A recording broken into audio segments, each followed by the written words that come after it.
नांदेड जिल्ह्यातील किनवट तालुक्यातील ही धक्कादायक घटना उघडकीस आली आहे।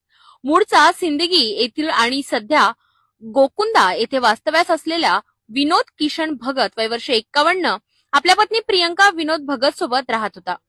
परंतु या वैवाहिक आयुष्यात पत्नी प्रियंका हिचे अनैतिक संबंध किनवट शहरातील शेख रफीक शेख राशीद या इसमाशी जोडले।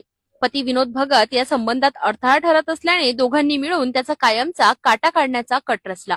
29 ऑगस्ट 2025 च्या रात्री दोघांनी दारूच्या नशेत असलेल्या विनोद भगतला मराठवाडा विदर्भाला जोडणाऱ्या पेनगंगा नदीवरील खरबी पुलावर नेले। तेथे निर्दयतेने त्याला जिवंत नदीत फेकून दिलं आणि थंडपणे घरी परतले। काही दिवसांनी 3 सप्टेंबर रोजी पत्नी प्रियंका हिने पोलिसांकडे पती बेपत्ता झाल्याची तक्रार दाखल केली। मात्र मयताच्या बहिणींना भावाचा घातपात झाल्याचा संशय आला।